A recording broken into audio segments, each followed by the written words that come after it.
नमस्ते, आप सभी का स्वागत है आज के इस कार्यक्रम में। और आज हम फिर से बात करने वाले हैं उसी गरमा-गरम समाचार की, यानी कि हमारे जो 4 इलेक्शंस हुए हैं, उनके परिणाम क्या हैं, उनके परिणामों के अर्थ क्या हैं, उनके परिणामों के आगे क्या होने वाला है। और हमारे साथ हैं जाने-माने विश्लेषक और चुनावी सेफोलॉजिस्ट प्रदीप भंडारी जी। आपका स्वागत है प्रदीप भंडारी जी। तो ये बताएँ कि आपने तो सभी स्थानों पर घूम-घूम कर और पूरे चुनावों का विश्लेषण किया है। तो ये छत्तीसगढ़ वाला जो मामला है, यहाँ क्या हुआ? संजय जी, पहले तो आपको बहुत-बहुत बधाई हो कि आपने जयपुर डायलॉग्स को इस स्थान पे आप लेके आए और आपने जयपुर के नाम को नेशनलिज्म से सिनोनिमस कर दिया है, जो पिछले 8 साल पहले, 9 साल पहले नहीं, इमेजिन नहीं किया जा सकता। नहीं, जी। पहले तो जेएलएफ अब के मेरे नाम से साथ जानते थे हम इसे। जी, वही मैं कह रहा हूँ ना, तभी तो मैंने बोला आपने नेशनलिज्म के साथ इसको सिनोनिमस कर दिया। अब जी। संजय जी देखिए, छत्तीसगढ़ के अंदर अगर मैंने रिजल्ट को कल इन डिटेल एनालाइज करा, जो ट्राइबल डोमिनेटेड सीट्स थी फेज 1 की, जिसको कांग्रेस पार्टी ये लेकर चल रही थी कि वहां तो उसका जीतना लगभग तय है, वहां पे भारतीय जनता पार्टी ने एक मैसिव इनरोड्स किया है। अब ये जो वोट शिफ्ट हुआ है, ये एक अनकन्वेंशनल वोट शिफ्ट कई लोग कह रहे हैं। पर पिछले कुछ समय से जो जनजातीय समाज है, जो आरएसएस के अलग अलग विंग हैं, वो इन एरियाज में बहुत ज्यादा काम कर रहे थे। अब ये एरियाज के अंदर बस्तर, कांकेर, इन सब के अंदर एरिया बहुत ज्यादा है, और जो लोकेटेड है ट्राइबल्स, वो ट्राइबल्स जो है वो बहुत इंटीरियर्स के अंदर लोकेटेड है। तो शायद ये गेज कर नहीं पाया गया। बट स्टोरी ये है संजय जी कि ट्राइबल्स के अंदर प्रधानमंत्री नरेंद्र मोदी का और बीजेपी का जो बेस बड़ा है छत्तीसगढ़ के अंदर, जो इस बार अगर आप वोट शेयर का भी डिफरेंस देखें, वो भी 2% का नहीं रहा है, दो के बीच में डिफरेंस, ज्यादा का वोट शेयर डिफरेंस हुआ है। सो ये मेरे हिसाब से the story is the tribal vote shifting from Congress towards the भारतीय जनता पार्टी, जो 2013 के अंदर भी इतना नहीं हुआ था संजय जी, जब भारतीय जनता पार्टी जीती थी रमन सिंह के अंदर। हाँ जी, आप सही कह रहे हैं, क्योंकि लगभग 4% का वोट डिफरेंस है। और जो बात जनजातीय जो बस्तर का इलाका है, उससे भी जो बड़ी न्यूज़ है, वो नॉर्थ छत्तीसगढ़ का जो इलाका है, वहाँ पर यदि आप मैप देखें, तो पूरे का पूरा जो नॉर्थ छत्तीसगढ़ का इलाका है, सरगुजा, जशपुर इत्यादि, तो उसमें तो आपको एक भी आपको नीला निशान नहीं दिखाई पड़ता। पूरा का पूरा भगवा है। तो इसमें ये भी इसमें एक और एक मैं ऐड करूंगा संजय जी, इसमें एक और चीज ऐड करना चाहूंगा। टीएस सिंह जो खुद अपनी सीट को हार गए इस बार 370 से 380 वोट्स के साथ में। तो नेशनल मीडिया के अंदर ये चल रहा था कि टीएस सिंह का बहुत बड़ा प्रभाव है, पर ये वेव इस तरीके की रही संजय जी कि इवन वो भी अपनी सीट हार गए, विच मीन्स दैट एंटायर जो मीडिया के अंदर प्रोजेक्ट करा जा रहा था कि Bhupesh Baghel is a very popular chief minister, कुछ पत्रकार जो है उनके साथ लट्टू खेल रहे थे, कुछ ऐसे खाना खा रहे थे उनके साथ में जैसे कि उनके घर पे खाना नहीं मिलता है। मतलब तो वो सब पत्रकार जो है, जिनने वो माहौल क्रिएट किया था भूपेश बघेल का, but on the ground sentiment जो था वो काफी बड़े चेंज का था। हमको लग रहा था जरूर संजय जी कि ये नेक एंड नेक हो सकता है, 45 46 मैक्स, लोग 47 48 49 सोच रहे थे, पर ये तो स्वीप हुआ है। This is what has happened in Chhattisgarh is a sweep, क्योंकि नॉर्दर्न छत्तीसगढ़ स्वीप करना मतलब हर कास्ट के वोट को बीजेपी, हर कास्ट का वोट जो है भारतीय जनता पार्टी को मिला है, not just tribals. And this is something which is very very I would say outlier है। बट ये बताता है कि कैसे आज के दौर में मीडिया या इसका परसेप्शन कुछ भी इन्फ्लुएंस नहीं करता ग्राउंड पे। जी हाँ, ये तो साफ दिख रहा है। और ये वो क्षेत्र है जहाँ पर जो कन्वर्शन के विरोध में भी काफ़ी मूवमेंट किया गया था। लेकिन आश्चर्य की बात ये है कि जो उसके मुख्य कर्ता-धर्ता थे, प्रबल प्रताप सिंह जूदे, वो स्वयं का चुनाव हार गए। जी ये बिल्कुल। बड़ी अजीब-सी बात। मेरे हिसाब से संजय जी उसके जो कारण है उसको थोड़ा सा इन डिटेल एनालाइज करना पड़ेगा। वो उस सीट के रिस्पेक्ट के कारण मैंने इन डिटेल एनालाइज नहीं किए हैं। पर एक और चीज मैं साथ में पॉइंट करना चाहता हूँ संजय जी की, आप देखेंगे कि जितना भी अर्बन एरियाज है वो भी भारतीय जनता पार्टी ने स्वीप किए हैं। सो जस्ट नॉट, जो रायपुर के बेल्ट के अंदर मेजोरिटी सीट बीजेपी जीती है। तो इस बार क्या हुआ है, पहले जब 2013 और उसके पहले जब बीजेपी चुनाव जीतती थी संजय जी, तो होता था कि भाई नेक एंड नेक है, 1% से वोट कम का वोट शेयर है, 2% से कम का वोट शेयर डिफरेंस है। अब उसका वोट शेयर भी बढ़ा है, जिन समाजों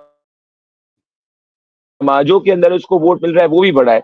तो हमें पास्ट पैरेलल के हिसाब से छत्तीसगढ़ के इलेक्शन को देखना अब बिल्कुल सही नहीं होगा। सो ये मेरे लिए गौर करने वाली बात यह है कि in every caste group the BJP vote share is increase. ये बात लगातार आई है कि यहाँ पर जो क्रिश्चियन कन्वर्शन माफिया है, उसका जो लोकल जनजातीय समाज है, उसमें से ही उभर कर और विरोध बड़ा मुखर हुआ है। इसके लिए किसी को बाहर से नहीं जाना पड़ा है, उनके स्वयं के अंदर से ये मुखरित हुआ है विरोध, और उसको लेके एक प्रकार से वहाँ पर देसी वर्सेस कन्वर्ट्स का एक नैरेटिव बना है। और चूँकि ये पूरी की पूरी कांग्रेस है, वो एक प्रकार से रोमन सेना के रूप में अपने आप को कभी-कभी देखने लगती है। इसलिए उन्होंने यद्यपि ऊपर से बातें तो करी हिंदुत्व की भूपेश बघेल ने, लेकिन अंदर से क्रिश्चियन मिशनरीज़ के को रोकने के लिए कुछ नहीं किया। तो ये भी फैक्टर है क्या? बिल्कुल संजय जी, ये भी एक फैक्टर है। और इसमें अगर आपने देखा होगा संजय जी की ये एक बहुत समझने की जरूरत है कि अगर आप वोटर को कुछ भी अपना चेहरा दिखाने की कोशिश करो, अगर आप डे टू डे बेसिस के ऊपर वोटर उसको उसकी जिंदगी में इम्प्लीमेंट होते हुए नहीं देखेगा, तो the voter will call it out. तो आप मीडिया में भले हनुमान चालीसा पढ़ो, आप कॉल आउट करो, बट अगर आप अपनी कॉन्स्टिट्युएंसी में, अपने स्टेट के अंदर अगर तुष्टीकरण करो या मान लो कि कोई कन्वर्जन माफिया को बैक करो, तो people will call it out for sure. ये बेसिक एक रूल है जो मैंने देखा है।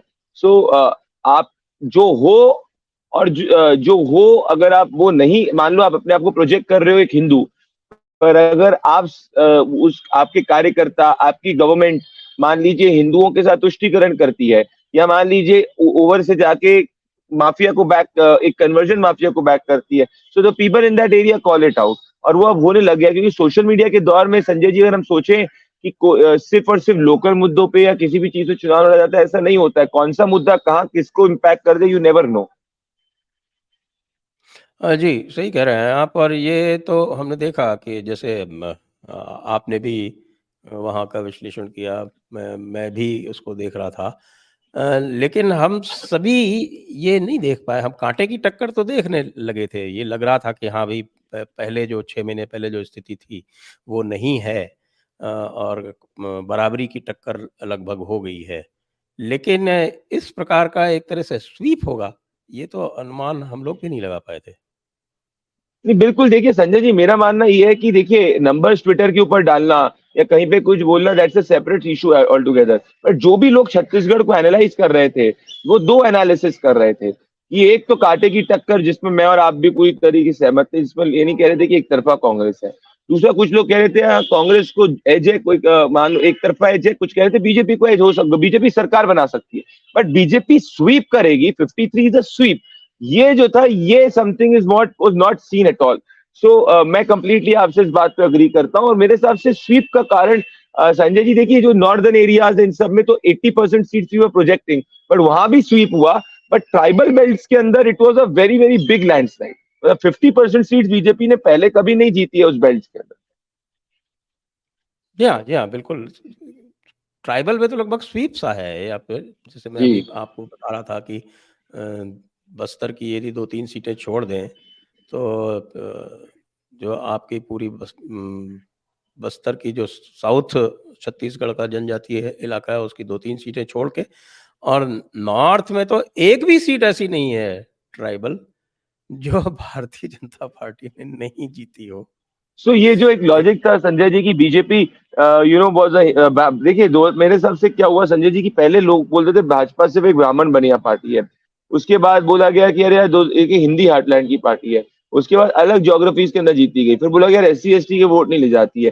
तो everything which is been said कि ये नहीं है, उसमें उसके वोट शेयर बढ़ता जा रहा है। That is what I am seeing. Even if you see Sanjay ji, 2014 में बीजेपी को 90% सीट सिर्फ हिंदी हार्टलैंड से मिली थी। 2019 के अंदर वो ज्योग्राफी और ज्यादा बढ़ गई, और अब 24 के अंदर मुझे लगता है वो ज्योग्राफिकल बेस, सोशल बेस और ज्यादा बढ़ सकता जी। और चलते हैं मध्य प्रदेश पे।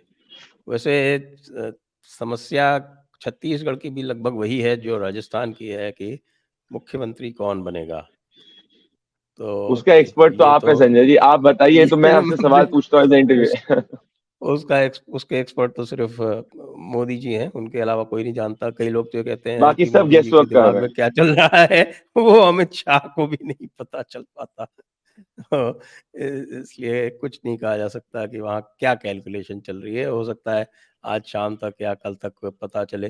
कई बार तो 3 हफ्ते लग जाते हैं, जैसे आपको याद है उत्तर प्रदेश में। जी, उत्तर प्रदेश के बिल्कुल। चुनाव में 2017 में योगी जी को मुख्यमंत्री बनाने में 3 हफ्ते लग गए थे। लोग मज़ाक बनाने लगे थे कि क्या हो रहा है कि ये अपना मुख्यमंत्री नहीं बना पा रहे हैं। मध्य प्रदेश की बात करते हैं। मध्य प्रदेश में भी हम और आप कांटे की टक्कर देख रहे थे, लेकिन वहाँ तो गज़ब ही हो गया। मेरे हिसाब और से Sanjay ji, Madhya Pradesh was a landslide. और हम लोग कह रहे थे हाँ बीजेपी सरकार बनाएगी, हो सकती है, but it was a landslide. In fact जब मैंने टीवी चैनल्स में किया था, वो तो ये बात ही, मतलब उनके पत्रकार को जब मैं कह रहा था बीजेपी बनाए, बोल रहे थे यार, अरे यार तुम थोड़ा सा सीट कांग्रेस की दिखा दो, ये कर दो, हमारी एडिटोरियल पॉलिसी के हिसाब से नहीं है, ये नहीं है, ऑल ऑफ इट। तो many things of there, but bottom line Madhya Pradesh के अंदर संजय जी, जब मैंने पोस्ट फैक्टो एनालिसिस किया, इट्स सिंपल कि अगर आप 78% वोटिंग पुरुषों की हुई, 76% वुमेन की हुई। मान लो 78 वोट पुरुषों के गिरे, 76 वुमेन के गिरे। उन 76 में से 80 to 85% वोट भारतीय जनता पार्टी को गिरा। और वो वोट जो है उसमें विच मीन्स बीजेपी को एक 50 to 53% तक ऑलरेडी एक लीड मिल गई। तो अगर 35 से 40% पुरुष वोट भी बीजेपी को मिल जाता, तब भी वो जाके हर क्लोज मार्जिन सीट को, कैसी भी सीट को जीत जाती। और बीजेपी का वर्कर ने जाके ना नोटा को दबन बटन दबाए, ना कांग्रेस को बटन दबाए। That's why the BJP has reached a mark of 165, 166। So it was a pure landslide. और एक रूल है संजय जी, जब वोटर किसी को जिताता है तो एक तरफा जिताता है, हराता है तो एक तरफा हराता है। ये हम बहुत समय से देखते हुए आ रहे हैं हर स्टेट के अक्रॉस में। So this is where the conclusion it, और ये कंप्लीटली एक वुमेन वर्डिक्ट है। और साथ में अगर आप देखेंगे कि 9% तक का वोट शेयर डिफरेंस बीजेपी और कांग्रेस के बीच है, तो कांग्रेस का वोट कम नहीं हुआ। तो अगर हम सब लोग जो कांग्रेस का वोट शेयर प्रोजेक्ट कर रहे थे, which was around 40%, that remained around 40%। तो वो नहीं चेंज हुआ, बट बीजेपी ने बाकी पूरा वोट कंसोलिडेट कर दिया। ये मेरे हिसाब से स्टोरी है। और it is purely a women verdict, purely a women verdict. तो आपका निष्कर्ष ये है कि लाडली बहना योजना का काफ़ी फ़ायदा नहीं, हुआ है। और वैसे तो मैं इस कहना तरह चाहता की हूँ सिर्फ। योजनाएँ जो हैं वो कांग्रेस सरकारों ने भी चलाई हैं, लेकिन संभवतः यहाँ पे हाँ, एग्ज़ीक्यूशन का एक मैटर था जो कि जिसको कह सकते हैं कि जिसने भारतीय जनता पार्टी को थोड़ा-सा एक अलग-सा लिफ्ट दे दिया। मेरे हिसाब से दो चीजें संजय जी, बिल्कुल मैं सहमत हूँ। एक तो है क्रेडिबिलिटी। तो कांग्रेस तो न्याय की स्कीम भी लेके आई थी 2018 के अंदर, जहां वादा कर रही थी, उसको भी लोगों ने बाय नहीं किया। प्रधानमंत्री नरेंद्र मोदी जब कोई चीज को कहते हैं तो लोग उसमें विश्वास रखते हैं। सो अगर आप देखेंगे मध्य प्रदेश, राजस्थान, छत्तीसगढ़, तीनों के अंदर बीजेपी ने कोई सीएम फेस नहीं डिक्लेयर किया था।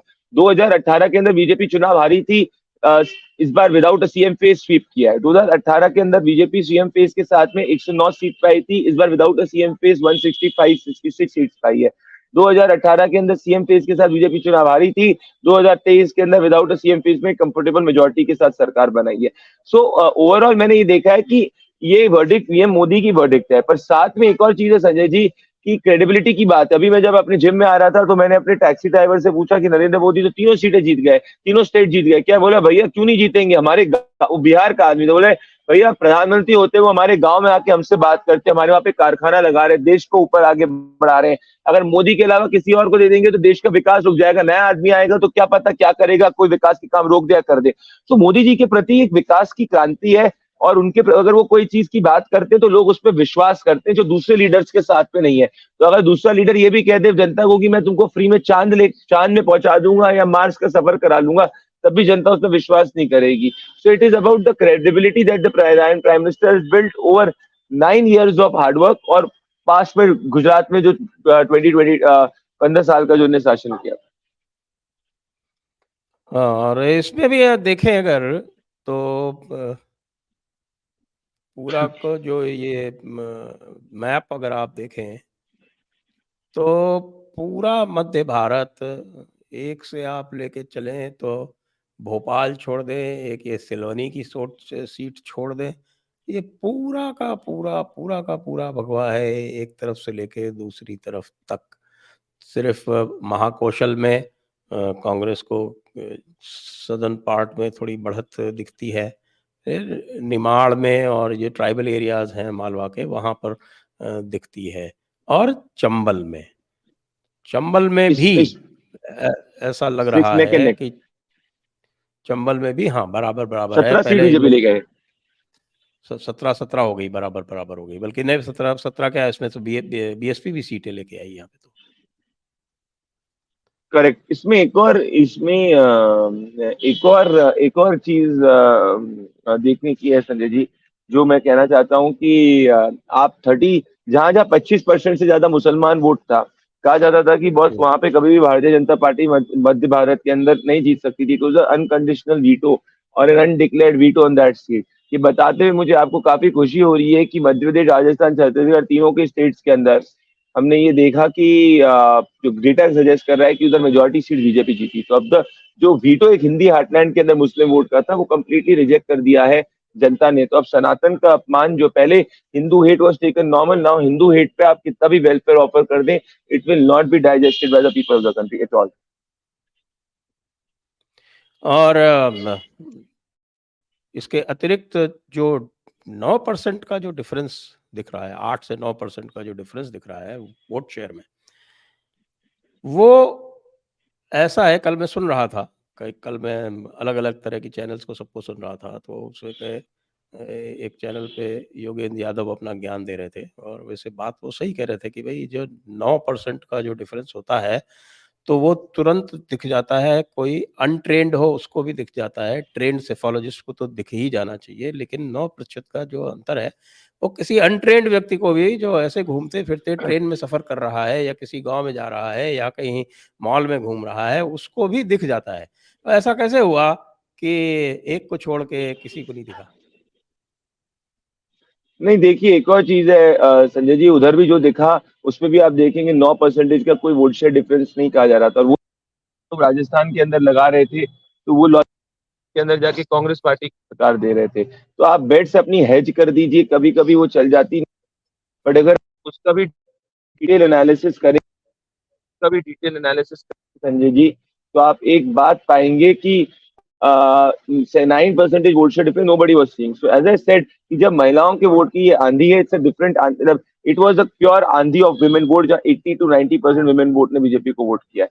This is as simple as that. So this I would say this is it. और कई कई बार ऐसा होता है, नथिंग wrong it everybody, मतलब the trend in Madhya Pradesh was that BJP was forming government। जो लोग कह रहे थे कि भाई बीजेपी की लैंडस्लाइड, वो कह रहे थे बीजेपी 130 भी ला सकती है, उतनी बढ़ सकती है। So they themselves were not confident on the data. अगर that is something which is there, अगर आप एनालाइज उस चीज को भी डिटेल करेंगे, सो 9% का वोट शेयर डिफरेंस यही बता रहा है कि बीजेपी ने non non Congress, non BJP vote को कंप्लीटली कंसोलिडेट करा। And this is where is the most important thing. तो पहले होता था 84% वोट दोनों पार्टीज के बीच में बढ़ते थे, अब लगभग 90% से ज्यादा वोट दोनों पार्टी के बीच में बढ़े। तो कांग्रेस का वोट कम नहीं हुआ, but everything else except from the Congress BJP. एक चीज़ जो ये आप जो कह रहे हैं, कि मेरा थोड़ा-सा इसमें डिफरेंस ऑफ ओपिनियन है, क्योंकि अ, मुझे अपने अनुभव में और जो मैंने जितने भी विश्लेषण किए हैं, मुझे ये कहीं भी नहीं दिखा कि जो महिला है घर की, वो पुरुषों से अलग होके और वो मतदान करे, ऐसा होता नहीं है। होता ये है कई बार कि महिलाएँ जो हैं, वो पुरुषों का भी जो मत है, उसे परिवर्तित कर देती हैं। लेकिन आज भी जो मतदान होता है, कहीं भी, वो होता तो परिवार के सदस्यों का एक साथ होता है। कुछ जो युवा वर्ग है, वो अलग हो सकता है।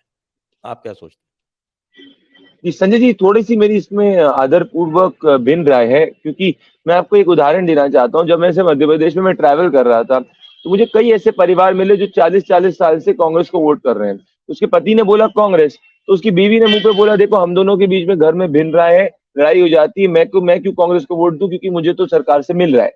सो मैंने इस बार ये ज़रूर देखने को मिला कि जहाँ हार्डकोर कांग्रेस के लोग वर्कर्स भी हैं, जो 20-20 साल तक कांग्रेस को वोट कर रहे थे, उनकी महिलाओं ने भी बोला हमारे घर के बीच में भिन्न राय है।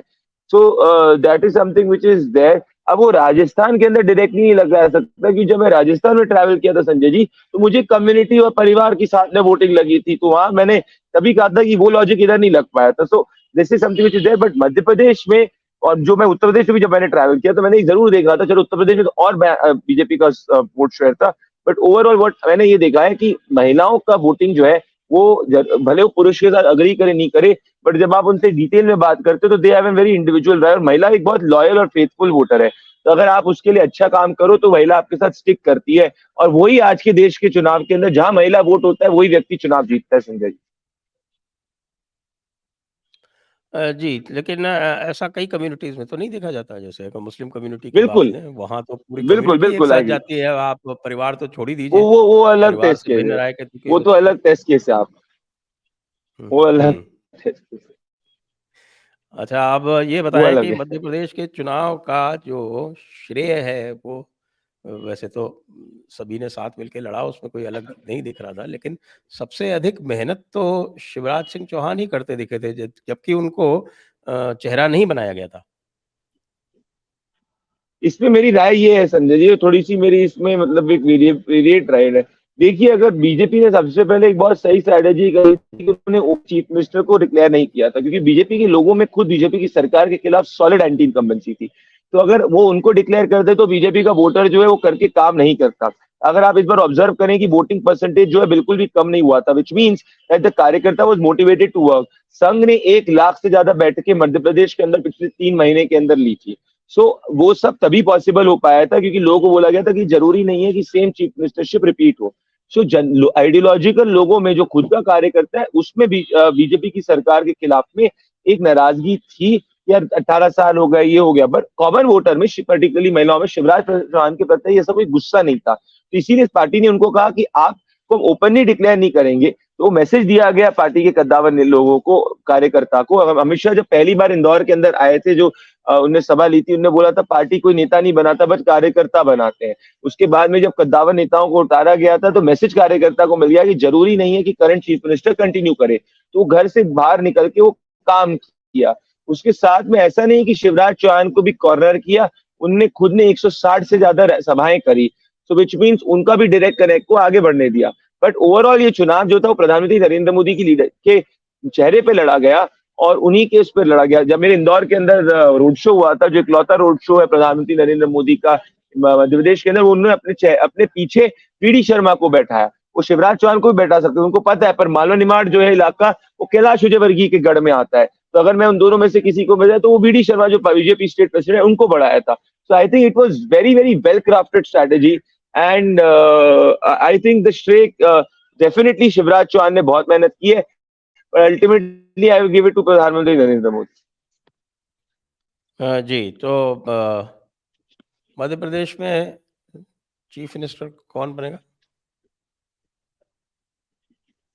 संजय जी, ना मैं जानता हूँ, ना आप जानते हैं, ना कोई इस देश के अंदर जानता है सिवाय प्रधानमंत्री नरेंद्र मोदी के। तो मैं अच्छा, गेस ये वर्क जो एक करके क्या करूँ, वही बोलो जहाँ पे कुछ फैक्ट्स है। स्ट्रैटेजी जो बनी थी, जिसमें सांसदों को चुनाव लड़ाया गया, बहुत सारे सांसदों को चुनाव लड़ाया गया, और नरेंद्र सिंह तोमर को तो ऐसा लग रहा था कि वो बहुत बुरी तरह से फँसे हुए हैं, लेकिन वो तो वोटिंग डे पे उनने बड़ा अच्छा काम कर दिया था, क्योंकि जितने भी एंटी वोटर्स है, वो वोट ही नहीं डाल पाए। अगर आपको याद होगा तो इसी ने तोमर जी एक तरफा चुनाव जीता, पर नरोत्तम मिश्रा अपना चुनाव हार गए, जो मैं अपने पोल में भी कह रहा था कि he will not be able to win this time. ऐसा क्यों हुआ? नरोत्तम मिश्रा तो बड़े ना उनके खिलाफ मुखर बहुत, और उनके खिलाफ, वो मुखर होने बात अलग है, पर उनके खिलाफ उनकी उन्हीं के लोगों ने भीतरघात कर दिया, और वहां पे लोगों में भी थोड़ा सा रोष था ग्वालियर चंबल के अंदर उनके खिलाफ। तो जैसे नरेंद्र सिंह तोमर ने आखिरी वोटिंग डे पे अपनी बात को, अपने एंटी वोटर्स को हैंडल कर पाया, नरोत्तम मिश्रा समहाउ नहीं हैंडल कर पाए। जी, जी, जी। तो ये तो हुआ। तो चंबल में भी पिछली बार 6 सीटें जीते थे शायद, और इस बार 17 सीटें जीती है बीजेपी, तो वहाँ पे भी उन्होंने मेकअप कर लिया। एक्चुअली क्या हुआ बेसिकली, जी। संजय जी, अगर आप देखेंगे, मतलब मैं जब इसको डिटेल कर रहा था रीजन वाइज, हम लोग 17 कॉलेज चंबल में करा, अक्रॉस महाकौशल भी also we got it correct. ये जो 40 क्लोज मार्जिन सीट थी, उसमें से बीजेपी ने 38 सीट जीत ली। That is where it took it to 166 168। और वहीं पे जो विमेन वाला लॉजिक है वो अप्लाई कंप्लीटली करके हुआ कि बस महिलाओं ने 80% 85% तक वोट डाला, और वो 80% 85% का वोट जो है वो बीजेपी को लैंडस्लाइड तक पहुंचाया। जी, तो अब चलते हैं हम राजस्थान की ओर। और राजस्थान में बड़ा एक्स फैक्टर है एक, और उस बड़े एक्स फैक्टर ने राजस्थान के परिणाम को प्रभावित भी किया है। और ऐसा मैं लगातार कहता आ रहा था, और जो मेरा विश्लेषण था वो इस प्रकार से था कि भई जो एक्स फैक्टर है, यानी वसुंधरा फैक्टर, वो संभवतः इतना इफ़ेक्ट ना डाले, लेकिन महारानी ने अपनी दमखम लगा दी, और भारतीय जनता पार्टी को यहाँ पर 2 फ्रंट पर चुनाव लड़ना पड़ा।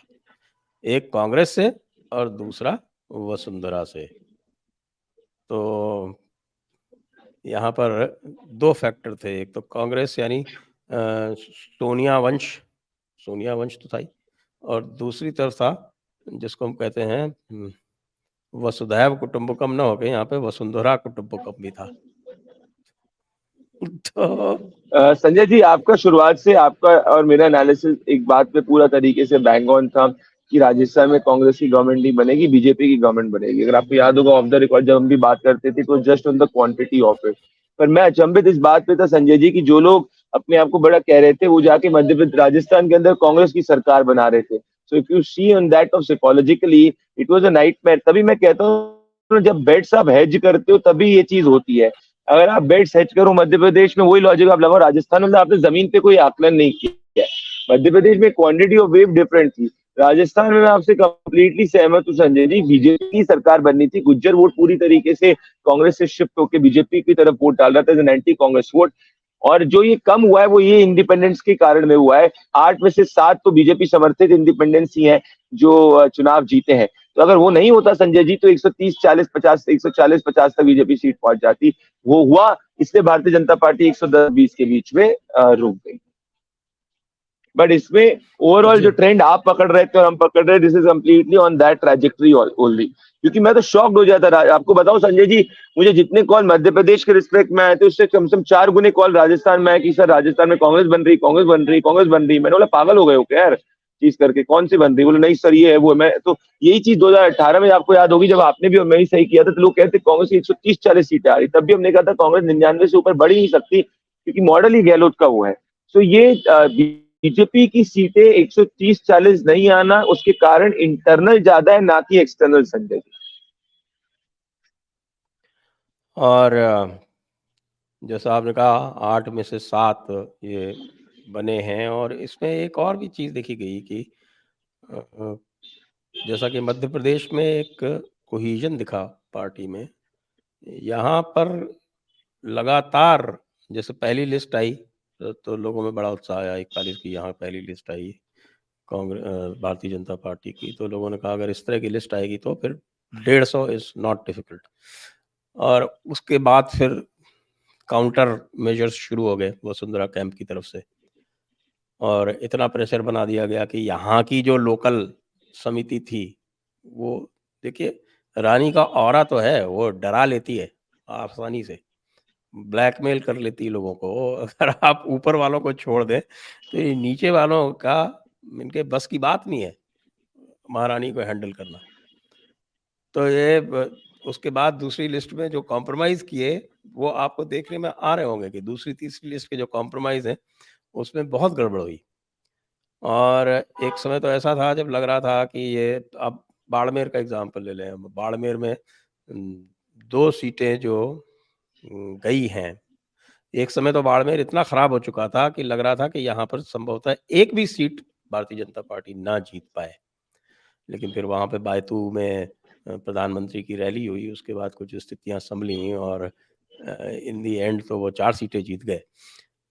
और एक सीट जो कांग्रेस जीती है वो भी 900 वोट से ही जीत पाई है। लेकिन जो ओवरऑल टिकट डिस्ट्रीब्यूशन की जो स्ट्रैटेजी थी, उसमें इंटरनल सैबोटाज बहुत ज़्यादा हुई।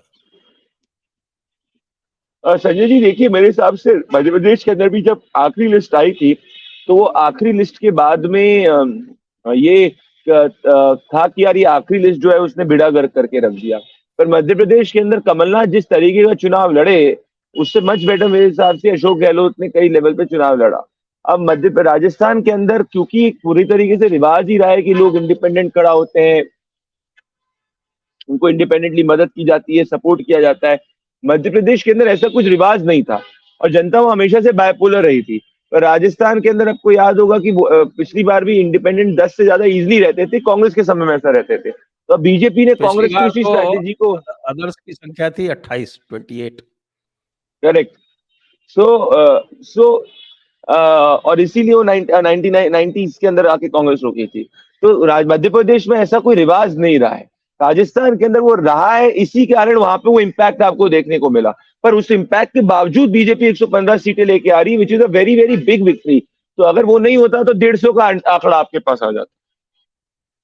हाँ, बिल्कुल, बिल्कुल। ये लग ही रहा था कि ये आराम से 140 क्रॉस करेगी। पर मैं कह रहा हूँ अ, संजय जी, जो लोग कह रहे थे कांग्रेस सरकार बना रही है, वो क्या कह रहे थे, क्या देख रहे थे, क्या बेट्स हेज कर रहे थे? क्योंकि कहीं डे वन से नहीं था कि कांग्रेस सरकार बना सकती है। मैं तो शॉक था।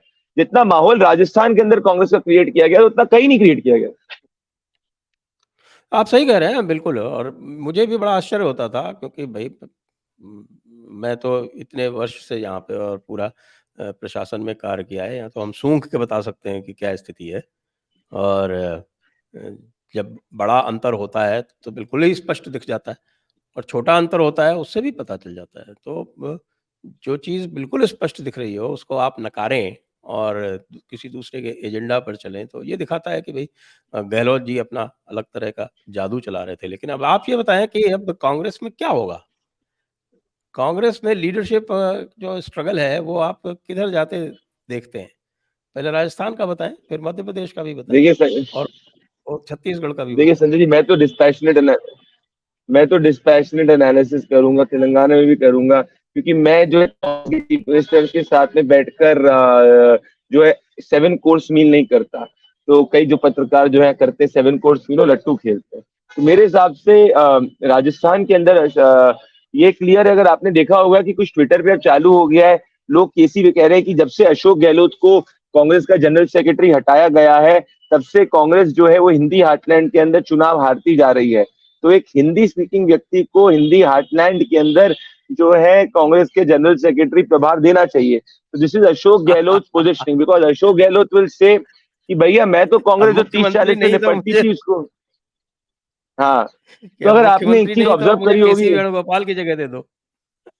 बिल्कुल, अगर आपको याद होगा संजय जी, की जैसे ही राजस्थान का चुनाव खत्म हुआ था, तो राहुल गांधी और प्रियंका गांधी के साथ में तेलंगाना में जो व्यक्ति राइट पे खड़ा था, वो सचिन पायलट या कोई और नहीं खड़ा था, वो अशोक गहलोत खड़ा था। तो मुझे लगता है अशोक गहलोत की वो पोजिशनिंग करना चालू कर देंगे। अब राजस्थान के अंदर क्या सचिन पायलट को कमान देते हैं, नहीं, उसमें आप ज्यादा डिटेल में एनालिसिस कर पाएंगे।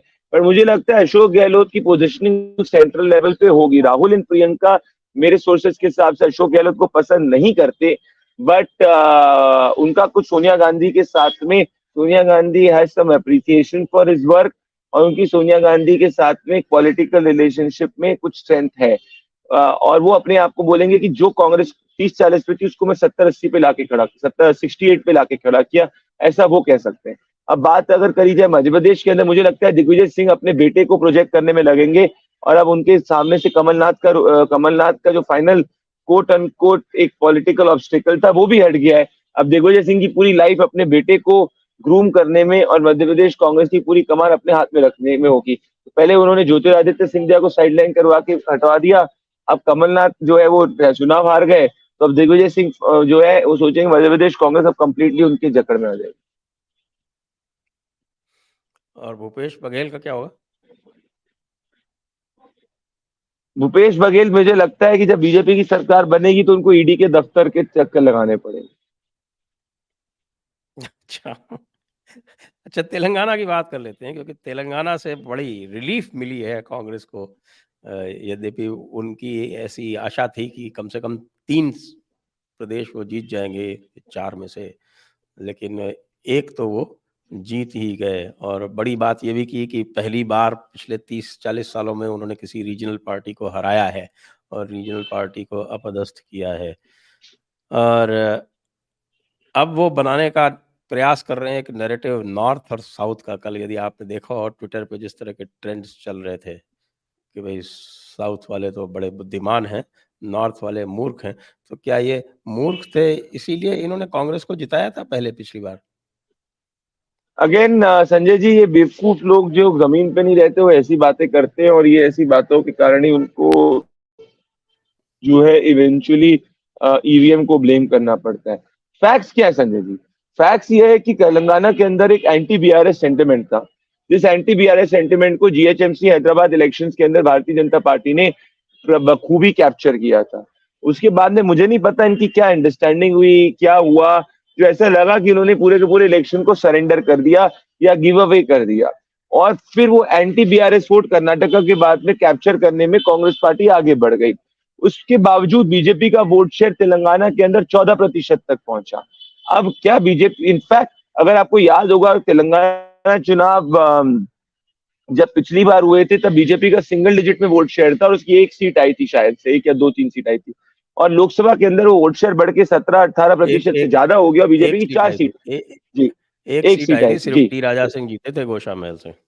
जी, जी, तो टी राजा सिंह गोशामहल से जीते थे। उसके बाद में जाके 4 लोकसभा सीट लेके आए, और वोट शेयर जो बीजेपी का सिंगल डिजिट में था, वो वोट शेयर बढ़ के 17 से 18% तक लोकसभा में पहुंच गया था। तो बीजेपी अब तेलंगाना में एक फॉर्मिडेबल फोर्स के रूप में इमर्ज होगी। लोकसभा के अंदर आप माफ करिएगा मेरे वर्ड्स, पिछली बार 4 सीट आई थी, इस बार 4 से ज्यादा सीट लोकसभा में आएगी भारतीय जनता पार्टी की तेलंगाना से। और असेंबली में अब उसको बीआरएस जो है एक नंबर 3 के प्लेयर के रूप में रिलीज करेगी, क्योंकि केसीआर का एक ग्राउंड का करंट था। केसीआर को तेलंगाना बनाने के प्रति एक सेंटिमेंट था। केटीआर जो है वो आईटी लेक्चर्स अच्छे दे दे, कंपनी से बात कर ले, पर चुनाव जो होता है वो जनता की लैंग्वेज में बात करके, जनता के बीच में रह के जीता जाता है, ना किसी और तरीके से। तो वो स्पेस जो है वो बीजेपी ऑक्यूपाई कर सकती है आने वाले समय के अंदर। और बात करें बाकी के सदर्न स्टेट्स के अंदर, तो Karnataka is a BJP versus Congress, और जेडीएस और वीक होती जा रही है। तो लोकसभा के अंदर again BJP will get the majority seats. Tamil Nadu के अंदर BJP is pushing itself to emerge for stronger and better. So मुझे नहीं पता कहां से कांग्रेस वाले सोचते हैं कि यार अब जो साउथ वर्सेस नॉर्थ की डिवाइड है, वो ऐसा करेंगे तो इससे और उनकी बेवकूफी होगी, क्योंकि और हिंदी हार्टलैंड से कांग्रेस पार्टी और जो नॉन 4-5 स्टेट से कांग्रेस पार्टी जो है वो वाइप आउट हो जाएगी। क्योंकि आंध्र प्रदेश में, अगर साउथ में भी आप देखोगे, आंध्र प्रदेश में कांग्रेस का कोई सेंटिमेंट नहीं है। आंध्र प्रदेश दो रीजनल फोर्सेस के बीच में। तमिलनाडु के अंदर भी कांग्रेस मेजर प्लेयर नहीं है अलायंस के अंदर, it has always been a minor player. तो केरला छोड़ दूं तो बाकी के सदर्न स्टेट्स के अंदर तो कांग्रेस मेजर प्लेयर है ही नहीं। तेलंगाना में तो अभी एमर्ज करके करी है, और वो लोकसभा में जरूरी नहीं कि रहे। ये मैं आपसे कहने की कोशिश। अब इस पूरे संदर्भ और में इसमें अब हम इसमें इसको इसमें एक और चीज मैं कहूंगा, सॉरी संजय जी कह रहा हूँ, कि तेलंगाना में अगर आपको याद होगा कि इट इज वेरी क्लियर, जब हम लोग ने भी एक्सेस का बैंगन आकलन किया था, एक कंक्लूजन संजय जी बहुत इंपॉर्टेंट निकल रहा है कि जनता जब जिताती है तो पूरा जिताती है, हराती तो पूरा हराती है। हंग वर्डिक्स का दौर मेरे हिसाब से अब लगभग लगभग जो है खत्म की तरफ जा रहे हैं, एटलीस्ट पोस्ट 2014। तो अंत में 2024 के लिए ये जो जिसको कांग्रेस वाले या इंडी अलायंस वाले सेमीफाइनल कह रहे थे, तो ये सेमीफाइनल हारने के बाद में जो 2024 का जो फाइनल है, उसमें इंडी अलायंस की क्या स्थिति रहने वाली है? वो अलायंस है ही का संजय जी। आज ही एक दिन बाद चुनाव खत्म हो जाते हैं, उसके बाद उमर अब्दुल्ला कांग्रेस को बोलते हैं अगर ऐसे ही चुनाव लड़ते गए तुम्हारा हारना तय है। अरविंद आम आदमी पार्टी शांत पड़ी हुई है। प्रियंका चतुर्वेदी कह रही है कि जो है कांग्रेस पार्टी को आत्मचिंतन करना चाहिए। समाजवादी पार्टी कह रही है कि भैया ये इसीलिए हुआ क्योंकि हमसे नहीं आ रहे। ये अलायंस है कहाँ भैया संजय जी, ये है कहाँ? ये अलायंस तो मुझे काल्पनिक अलायंस ही दिख रहा है। और ये जितना साथ में आ जाएंगे, जब सपा बसपा साथ में आके नरेंद्र मोदी की सीटों को कम होने से नहीं रोक सकते, तो ये लोग अलायंस में आके कैसे रोक सकते हैं? मेरे हिसाब से आज की स्थिति में नरेंद्र मोदी 2024 के रन में 2019 से ज्यादा मजबूत स्थिति में दिखे। आपका बहुत-बहुत धन्यवाद प्रदीप जी, आज के इस वार्तालाप के लिए। और संजय जी आपका भी बहुत-बहुत धन्यवाद। आप इसी तरीके से इतना अच्छा काम कर रहे हैं, हम सबको सपोर्ट करते रहते हैं आपके एक्सपीरियंस से और इसी एक्सपीरियंस के कारण जो है आपने मेरे हिसाब से अब मैं ये उम्मीद करता हूँ कि जो जयपुर में जयपुर डायलॉग्स है, वो दुनिया का सबसे बड़ा राष्ट्रवादियों का कॉन्क्लेव और समावेश बने और आप ऐसे सपोर्ट करते रहें तो हमने जो 38 चुनाव अभी तक सही किए, वो 38 को हम 39 जो है आज जैसे हम बात करें मिजोरम का चुनाव भी सही आंकड़े की तरफ आ रहा है, तो उसी को आगे करते रहेंगे और मैं इंतजार करूंगा अगले जयपुर कॉन्क्लेव का, उससे बड़े भव्य रूप से आप उसको करें। बहुत-बहुत धन्यवाद प्रदीप जी और दर्शकों को बहुत-बहुत धन्यवाद। जय हिंद, जय भारत, वंदे मातरम।